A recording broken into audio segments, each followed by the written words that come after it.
Before I get started, a quick shout out to my great aunt from Australia, and thank you for paying for our dinner tonight.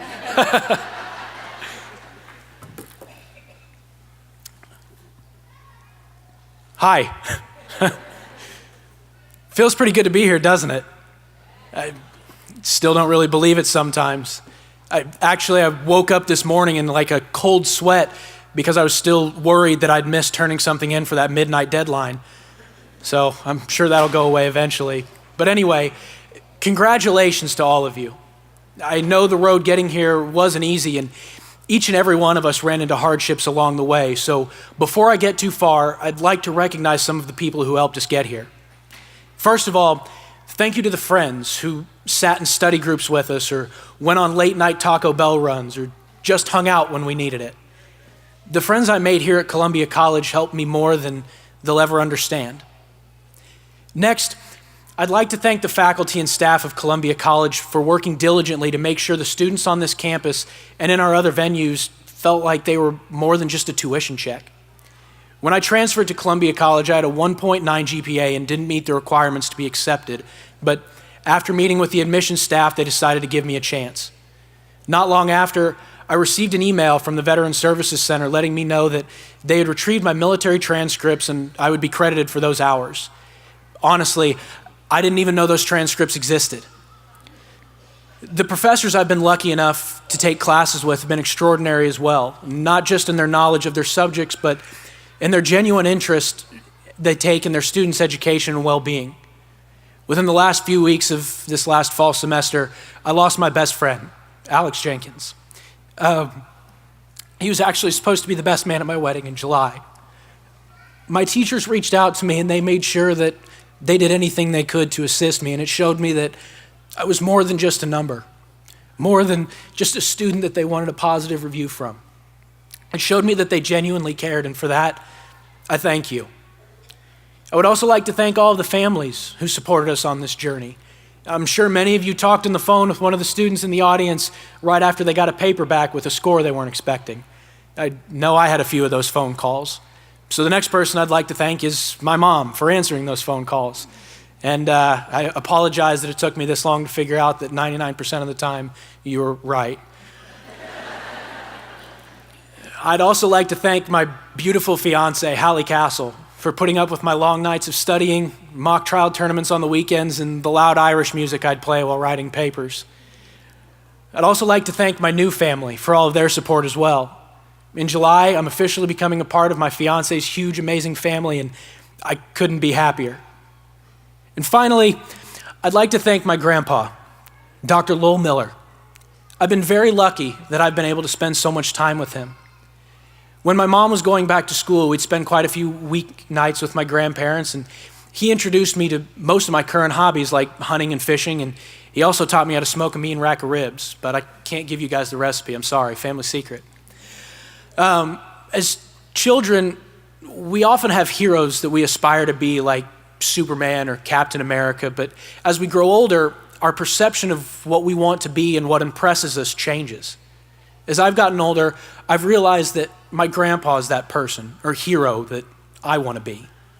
Now, I could spend all day telling you about the lessons that I've learned from him, but I'm just going to focus on a few. My grandpa grew up during the Great Depression, and in his own words, he was never a great student. Still, in his own words, he was happy to get a C. After high school, he was accepted into a small college of ministry, but after a year, he was drafted into the Army during the Korean War. After his time on active duty was over, he applied to the University of Missouri and was accepted and was able to pay for college using the GI Bill. His experience in the military made him realize his potential and gave him an extraordinary drive to succeed. He never received another grade below an A in his undergraduate education. He pushed himself even further and began pursuing a PhD in biochemistry. Along the way, he met my grandmother. They married while he was still working on his PhD, and at this point, obviously, neither of them was making much money. They lived in the basement of one of his professors, and on some nights, they would have to go catch frogs just to be able to eat. They persevered through this rough time, and the rewards were immense. My grandparents were happily married for 50 years before my grandmother passed away. And they lived a wonderful life full of travel, stories, family, and of course, good food. I hope that Hallie and I can follow their example.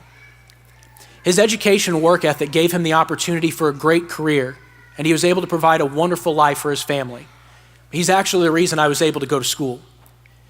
Now, I wasn't the best student either. As a matter of fact, I was kicked out of the last school that I attended because of my mediocre performance. The semester before I left for boot camp, I didn't spend a lot of time in class, and my grades reflected it. After spending 9 months training, coming back to school, and neglecting my studies again, I was dismissed from the university. I was horribly upset with myself because I knew that my dismissal was 100% my fault. I began the enrollment process at Columbia College, and I got in by the skin of my teeth, found a program that interested me, and I met my fiance. This combination of events stirred that same drive in me that my grandpa found after his time in the military. I went from barely being accepted into the school to being on the dean's list every semester. I started to believe that I could follow a very similar path to the one that he took. My grandpa showed me that you don't have to be the smartest or the strongest, but you have to be the most determined. You have to be willing to put in the work. If you're able to dig deep and find that motivation to succeed, you will achieve your goals.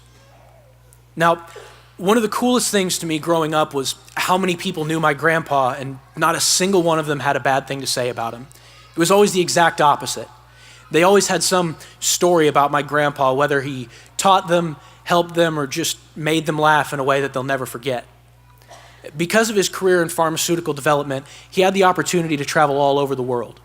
He retired almost 30 years ago, yet the people he connected with all over the world still stay in contact with him because of the positive impact he had on their lives. Also, during his career, he was pivotal in the development of numerous life-saving drugs. He used his education and his career to make the world a better place, and I urge you all to do the same. During my time in the Marine Corps, my unit would travel to different bases for training exercises. Once the exercise concluded and we had packed up all of our equipment, we would police call the area. Everyone would stand in a line and we would walk the area that we stayed in and pick up any bit of trash or debris that we found. My company gunnery sergeant at the time, the person who's in charge of our training, was Staff Sergeant Purdy. She was very particular and would make sure the training area was spotless before we could head home.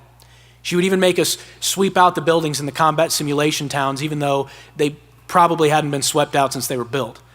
But she would always tell us, we're going to leave this place better than we found it. And that's all I'm asking you to do. I'm not suggesting that we should all go get PhDs and cure diseases or solve world hunger. I'm asking that you do your job, whatever it is, to the best of your ability, and be respectful to others. Pick up that piece of trash instead of just walking past it. Leave this world better than you found it. Now, my grandpa is a man of his convictions. He believes what he believes, and nobody's going to change that. He stands by his words, and his values never falter. While this is something I strive for, these qualities have also taught me a deeper lesson.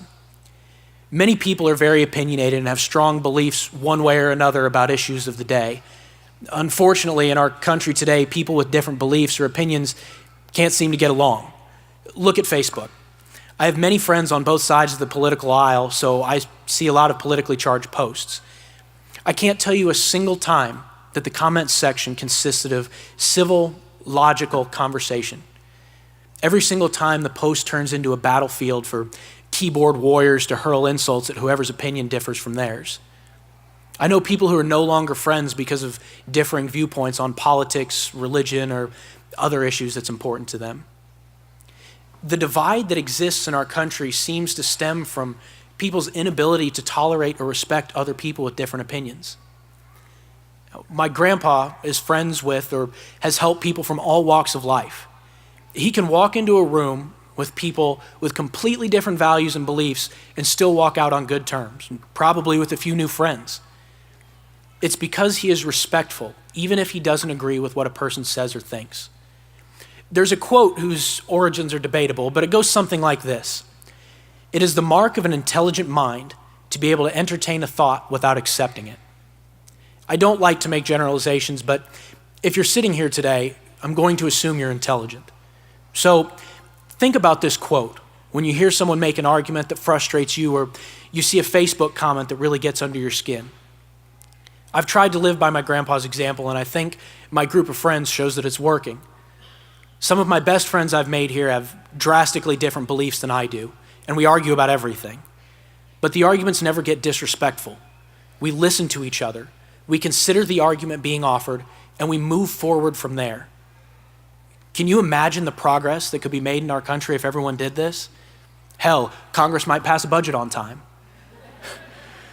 The point is, my grandpa showed me the immense positive impact people can make if they consciously choose to respect others. Now, I've been standing up here for a while, so I'll wrap it up.